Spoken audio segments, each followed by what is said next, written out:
trouvons présentement au pied du volcan Yazur dans l'archipel de Vanuatu. Ce volcan, actif depuis plus de 200 ans, témoigne des forces internes, des puissances et des forces internes de notre planète.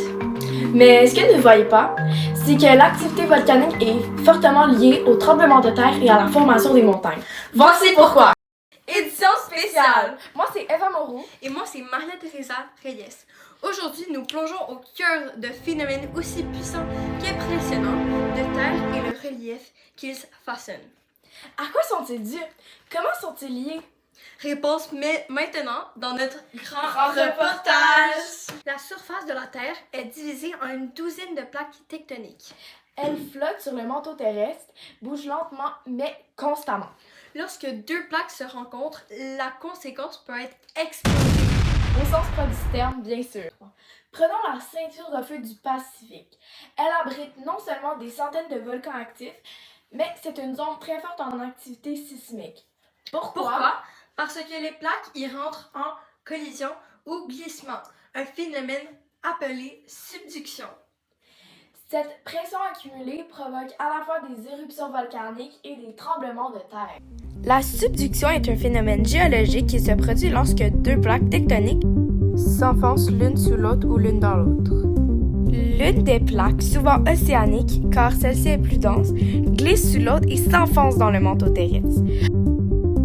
Ce processus se déroule sur des millions d'années et provoque de nombreux événements naturels, comme des séismes, la formation de volcans ou encore des chaînes de montagnes. Comme dit un peu plus tôt, les zones de subduction comme la ceinture du Pacifique sont parmi les plus actives et les plus dangereuses de la planète. Malgré tout, celles-ci jouent un rôle clé dans le renouvellement de la croûte terrestre et dans la dynamique interne de la Terre. Les mêmes forces qui alimentent un volcan peuvent aussi déclencher un séisme.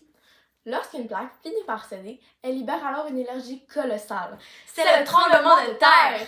En novembre 1985, en Colombie, une éruption volcanique faite par le Nevado del Ruiz a déclenché des éruptions qui a causé une catastrophe humaine majeure. Revenons maintenant avec notre sujet du Nevado del Ruiz qui se situe au central des Andes colombiennes. Cela est un volcan emblématique culminant à plus de 5300 mètres d'altitude. Recouvert de glaciers, il est tristement célèbre pour son éruption dévastatrice du 13 novembre 1985. Lorsque deux plaques entrent en collision mais ne se coulissent pas l'une sous l'autre, elles se soulèvent. C'est ainsi que les Andes ou encore l'Himalaya se sont formés. En parenthèse, les chaînes de montagne. Dans le cas des volcans, le magma remonte à la surface par des cheminées, s'accumule dans des chambres magmatiques, puis est ensuite expulsé violemment en formant des cratères, des cônes volcaniques ou encore, même parfois, des îles entières. Il existe environ 1300 îles volcaniques connues à travers le monde. Ces îles sont formées par l'activité volcanique, souvent à partir de volcans sous-marins qui émergent à la surface de l'océan.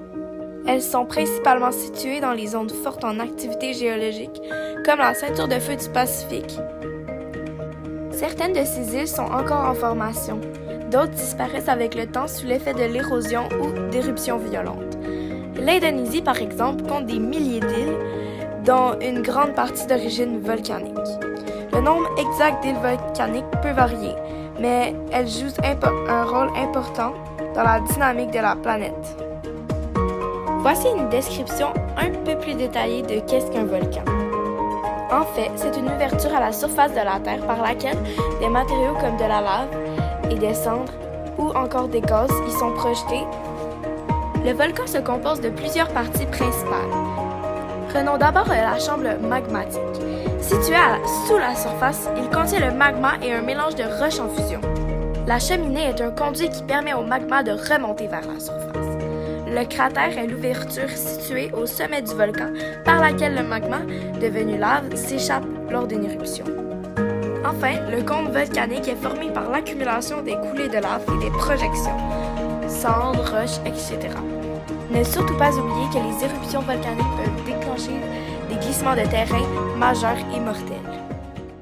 Volcan, 6. Montagne. Tous ces phénomènes sont les conséquences visibles d'une planète en mouvement. Ils peuvent être destructeurs, mais il faut surtout pas oublier qu'ils sont aussi les architectes de notre monde. À retenir. Volcans, séismes et reliefs sont tous causés par des mouvements des plaques tectoniques. Les zones les plus actives se trouvent souvent aux frontières des plaques. Ces phénomènes sont dangereux mais essentiels à la formation de la planète. C'était Marla et Eva pour le reportage en Sciences 2025. Bye! Merci.